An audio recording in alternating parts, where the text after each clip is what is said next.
along come the dualist traditions, and they pick this apart intensely. I think most scholars, and they argue for a real world, real souls who are individual. They don't merge at all, neither in this world, neither in the liberated state. They remain individuals, which is, by the way, the position of almost all schools of Indian philosophy. Buddhists would hold that view in their own way, that the flow of the interdependent flow of consciousness, one is different from another. They don't talk of merging. Jainism, absolutely. All the other Vaishnava Vedanta traditions, Sankhya, Yoga, Nyaya, Mimamsa, out of the 6 schools of Indian philosophy, they all are, what should we call it? And there's Vedanta as well, isn't there? There's not, I mean, some Vedanta is Advaita Vedanta, right? Absolutely, yeah. Right. It's just, it's not so well known in the West, although actually the Iyengar tradition and the Krishnamacharya tradition, many people don't know this about that because they're not interested in Vedanta.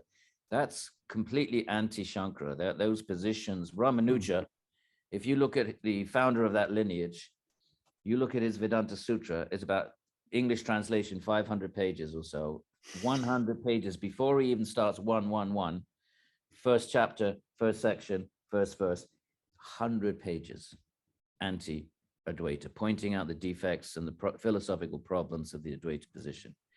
So this is actually one of the leelas of Vedanta. You know, one of the sort of what you do if you're a Vedantin is you study your philosophy and you study the other philosophy, and you learn the defects of the other philosophy called the Purva Pacha. Part of being a Vedantin, you don't just study Vedanta Sutra, you study your tradition's interpretation in opposition to Shankara. But yeah, Shankara is what I would call neo-Advaita, just like neo-yoga, is been exported to the West, and we can talk about that if you want. Well, I mean, the 2 other obvious arguments are, what about suffering? Like, I mean, how can Brahman be involved in suffering, right? Like, if everything is one, you know, like, what is this suffering in the world? And how did the one become the many? There's obviously a multitude of things, right? I mean, why and wherefore did that happen? I mean, you know, so those are the 3, I think, obvious arguments that people put to Shankara, right? Or to Advaita, at least, maybe not to Shankara himself. Absolutely.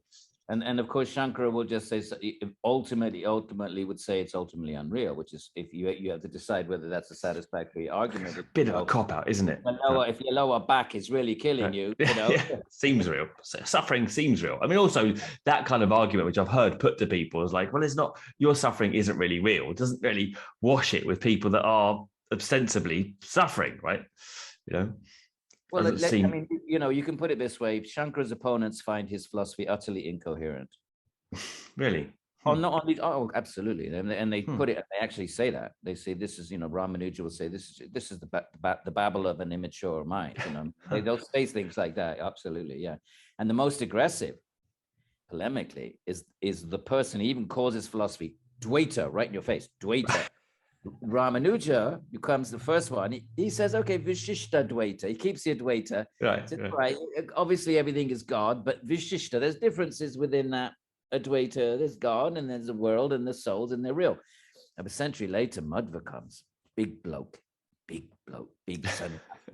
He used to send his brahmacharis after, if there was an Advaitin giving a talk in town, he'd send his brahmacharis out to go, they basically vandalize the event. Yeah. He was a real warrior. That he calls his philosophy Dvaita, not Advaita, but Dvaita means dualism. Right. Yeah. Basically, yes. This is all part of. You're wrong. You made a mistake. I mean, so why is it? I mean, let's move on. I suppose. I mean, well, let's actually. I mean, do you want to clarify the term monism first of all, because that's often used around Advaita, right? So, you know, so let's maybe just clarify that term, because you know these terms are bandied around a lot, and I think it's really helpful to have you here to just clarify some of these terms. Well, Advaita, you know, non-dualism is not a term that Western philosophy is familiar with, but the term monism is a term that sort of is part of Western philosophical vocabulary. So it's supposed to be the same thing, because obviously if there's a mono, then it's not dual, right? That's the idea. So you can take them as synonyms. Though some have argued there's some nuances of differences, but nothing that will need to detain us. Scholars always trying to find some nuance of difference to scratch their egos with. But basically, monism is non-dualism. Yeah. Right. Same thing. And non-dualism, we can say is, I mean, I know it could be conceptual here, but it's atheistic or no? So the extent that the word classical Advaita, Shankara. Yeah. He also writes a commentary in the Bhagavad Gita, right? Where Krishna says, "I'm God," and for him, that's all. To the extent that the conventional world is real, to the extent that there is a God, the wall behind you, there's a red sari hanging up behind you. To the extent you've got earphones sitting on your head, to the extent you're sitting in front of the microphone, to that extent that in that world of the mirage, of course, there's a God. He would say, of course, there's a God. If there's a creation, there has to be intelligence that puts it together. He accepts that in convention. So is he an atheist? Is he ultimately an atheist insofar as ultimately there is no God? There's only this infinite, all-pervading Satchidananda Brahman. But he's a very strong theism in the sense that he debates the Sankhya atheists and he debates the non-theists, but only from the perspective of conventional reality. It's a bit hard to put him into our categories of theist and atheist. If you think about it. Yes. Yeah. It's a bit confusing, isn't it? I mean, to that end, why not clarify against Samkhya and ideas of Purusha and Prakriti, or efficient and material cause, right? So, I mean, if we look at, I mean, my understanding of Advaita is that there's no material cause. If there is only Purusha, and it pervades, and material like Prakriti is actually Purusha in Advaita. There's only Purusha, right? And Samkhya would divide the two and say, well, there's something that's essentially real, and then there's a material. And Advaita comes and says, well, there's only Purusha, and it pervades everything. Yeah, well, hang on a minute. Let's just tighten that up a little bit. Yeah, Some sure. would say there's Purusha and Prakriti, and one is chit and one is achit. Yeah. So Purusha is conscious. Yeah. And then the world of matter with all its evolution, unconscious. You could also say sat and asat. Yeah. Let's go chit and achit. Shankara would say, okay, you could put it that, okay, Prakriti is Purusha, but as long as you're clear about this, there is no achit. There is no world. There's only Brahman. That which we think of as the world is a superimposition. Now let's think about this word superimposition. Let's go with something we know. We know that if you're in the desert, you're dehydrated, and you're stumbling about the sand dunes, you can actually project a mirage onto the sand dunes, and it really looks like there is an oasis with palm trees. And because you're in a state of dehydration, you project that image, and it's not really there. So that's not a bad. He likes that one. He'll use that one. Well, he uses the other one of the snake and the rope. Go along the road, and it's really a rope, but you superimpose snakeness onto what is really a ropeness. And then when you realize your mistake, you realize, oh, there's no snake at all, there's only a rope. And so same thing as the mirage.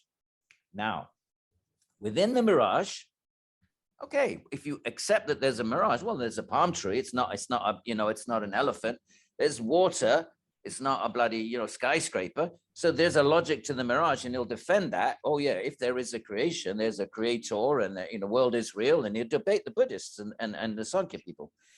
But ultimately, it's a superimposition. So it's not, and we'll look at the problem with that in a minute, but it's not that Prakriti is Purusha.